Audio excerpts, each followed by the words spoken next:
பார்வதி பாதங்களுக்கு அருகாமையில் இருக்க நந்திக்காவல அநேக கோடி வந்தனம்மா.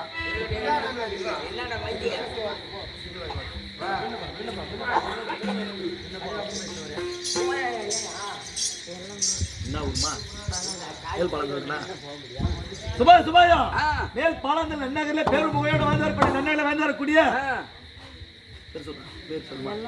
எல்லம்மா அவர்கள் இது பார்வதி அம்மனாக என்ன பேரனா பார்வதியாக நடந்த பேரனுக்காக 1001 ரூபாய் அன்பளிப்பு அளித்துள்ளார். அன்னார் குடும்பத்தில் காமாட்சம்மன் துணையிருந்து ஆளில் போல் தழைத்து அருகு போல் வேரூன்றி மூங்கில் போல் முசிகாமல் வாழ வேண்டும் என்று எல்லாம் வல்ல கண்ணன் சகோதரி காமாட்சியை வேண்டுகிறோம். சுபோஜயம். திருவண்ணாமலை நன்னகர்ல பேரு புகழ் வந்து வரக்கூடிய சுரேஷ் ஐயா அவர்கள் இது பார்வதி அம்மனாக வேடம் தெரிவித்திருக்கோம். ஐயாவுக்கு கொடுத்த ரூபாய் 501. அன்னார் குடும்பத்தில் தனம் பெற்று தானியம் பெற்று குணமெற்று குபேர சம்பத்து பெற்று பல்லாண்டு பல்லாண்டு பல கோடி 100 ஆண்டு வாழ வேண்டும் என்று எல்லாம் வல்ல கண்ணன் சகோதரி காமாட்சி அம்மனை வேண்டுகிறோம். சுபோஜயம். அடியானுக்காக ரூபாய் 201 ரூபாய். சுபோஜயம்.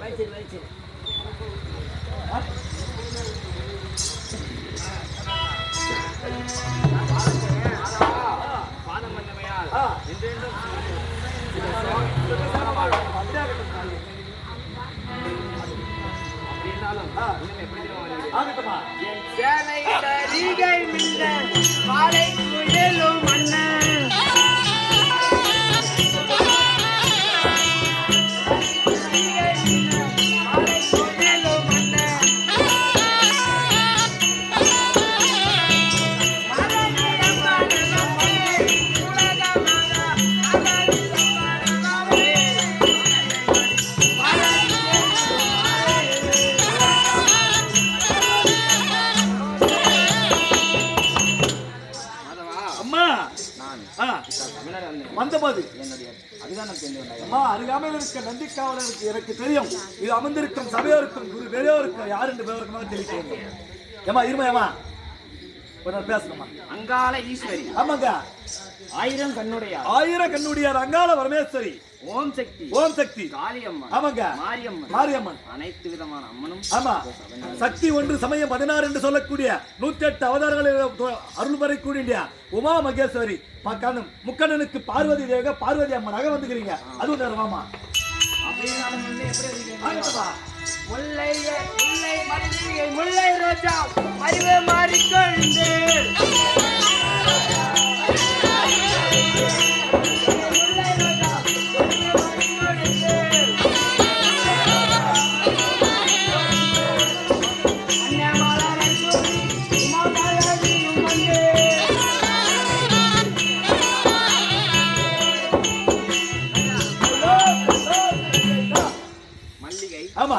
முல்லை கோங்கு மந்தாரை வெற்றிலை பாரிஜாதம் இப்படி சொல்லக்கூடிய மலர்களை எடுத்து இன்னதோறும் கணவருக்கு பூஜை செய்து கொண்டு மலர்களை எடுத்து வர வேண்டும். அதுவும் தவிர எப்படி வர வேண்டும்.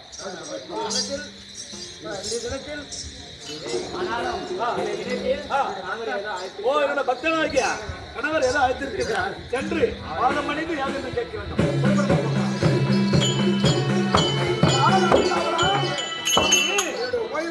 பார்வதியை பரிமாறு கட்ட விட்டு. ஆமா சீக்கிரம் அழைத்து வந்தாயா? ஆமாங்க. அது சீக்கிரமாக சென்று உன் தேவையான உமா பகல் பார்வதி அழைத்து வந்து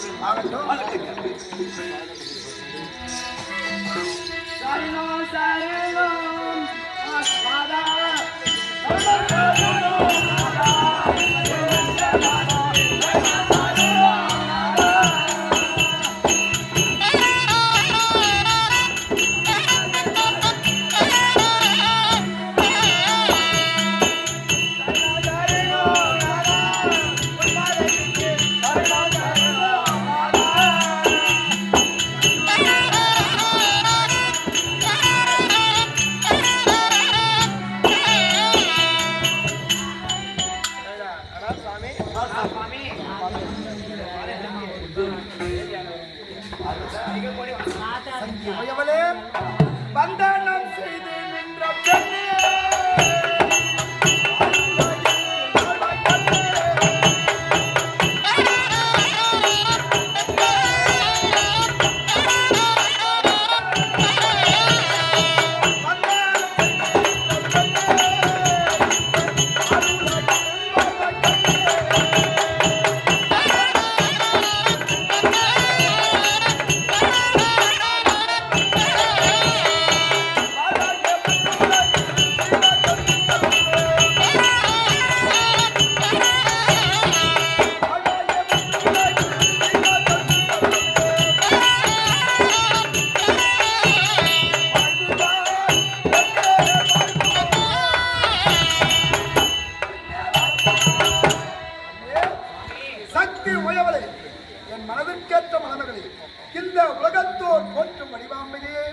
உன்னுடைய பாதாரத்தை திவ்ய பாதமாக படைந்தபடியால் என்றென்றும் நீடோடி காலம் காமாட்சம்மன் அருளோடு புகழோடு வாழ்ந்தார்கள். ஆகட்டும் சாமி. ஆனால் சுவாமி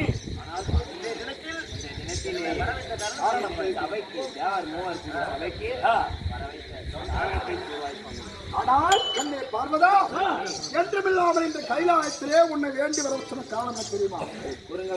தினந்தோறும் பாதபதி சேவை கண்டே மரியாதை செல்ல வேண்டும்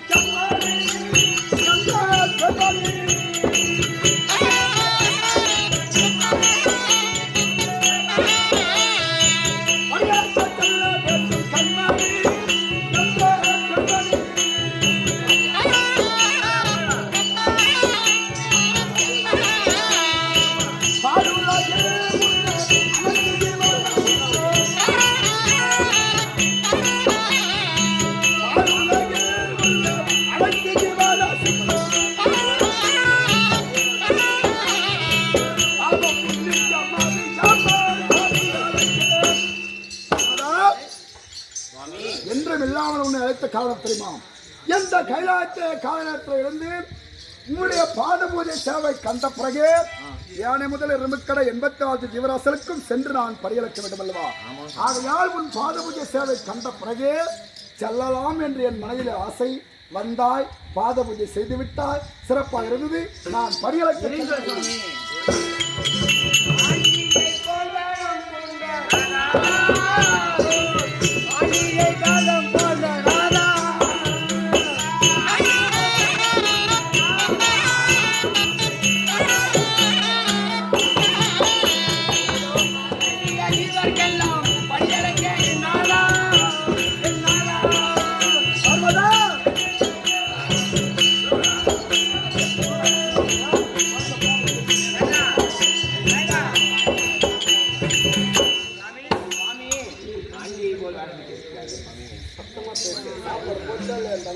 ஆண்டியை போல் வேணமிட்டு இருக்கிறாயே, அனைத்து தேவராஜிக்கும் படியளக்க போகிறேன் என்று சொல்லியிருக்கிறாயே சுவாமி. எனக்கு ஒரு சந்தேகம். உனக்கு ஒரு சந்தேகம். பெண்களாக பிறந்தவர்களுக்கு சந்தேகம் என்பது எப்பவுமே வரக்கூடாது.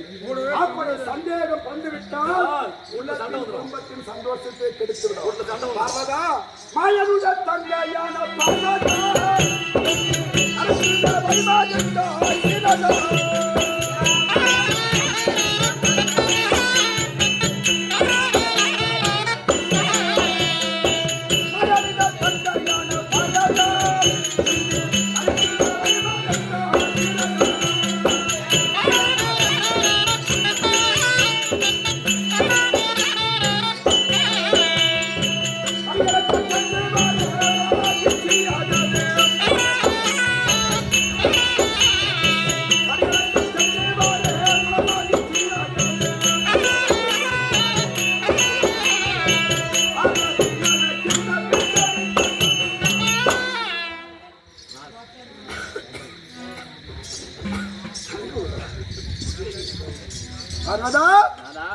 என்றுமே என்னுடைய வார்த்தைக்கு ஒருபோதும் தடை என்பது கிடையாது.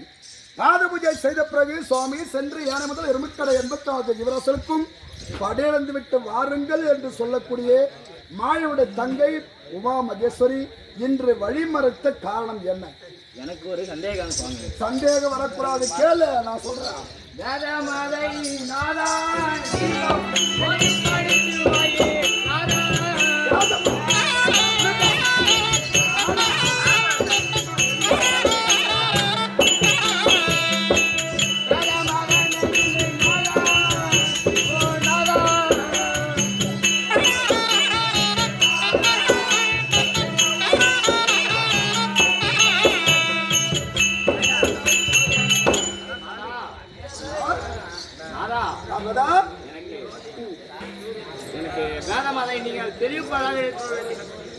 எத்தனை நாட்களாக உன் மனதில் இருக்கின்ற ஏக்கம் வேத முறைப்படி எனக்கு அந்த வேதத்தின் பொருள் என்னவென்று சொல்லுங்கள் என்று கேட்கிறார். பார்வதா என்றும் கேட்காத கேள்வி என்ற கைலாயத்தை கேட்டாய் என்றால் அந்த வேதத்தின் பொருள் உனக்கு சொல்ல வேண்டும் என்றோ எப்படி தெரியுமா?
பார்க்க வேண்டும் என ஆசைப்பட்டு விட்டார்.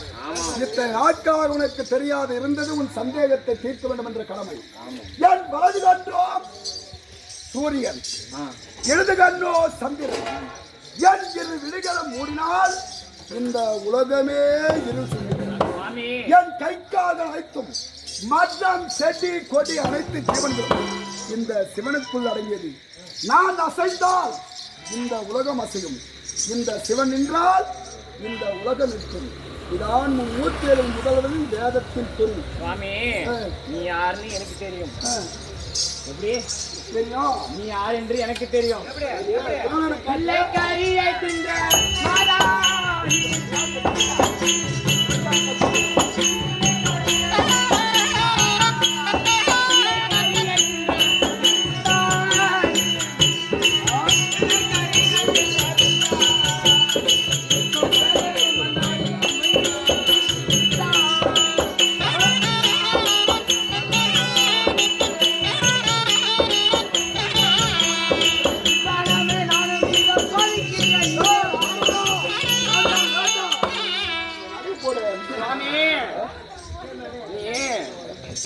பிள்ளைக்கறியை தின்றவன் நீ. ஆமா. பக்தருக்கு காட்சியளிக்க சிறு தொண்டன் என்று சொல்லக்கூடிய பிள்ளைக்கறி உண்டை கேட்டேன். அதுல என்ன உருகினா சந்தேக காலத்தின் பொருள் தானே கேட்டேன். ஒரு கண் சூரியன், ஒரு கண் சந்திரன். இது விழிகளை மூடினால் உலகம் இருண்டுவிடும் என்று சொல்கிறேன். ஆமா, நீ உண்மைதான் சொன்ன. உனக்கு இப்ப பிரச்சனை. நான் இப்போதே சோதித்து பார்த்துக் கொள்கிறேன். யார? உண்மைதான். சோதிப்பதும் சோதனைக்குள் ஆக்குவதும் இந்த சிவனுக்கு கை வந்த கலை. எந்த உமையவள் என்னை சோதனை செய்யும் பொருட்டாக நீ நினைக்கும் எண்ணம் வீணானது சொல்வதற்கு.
மன்னிப்பு என்பது என் வாழ்விலே கிடைக்காத ஒன்று.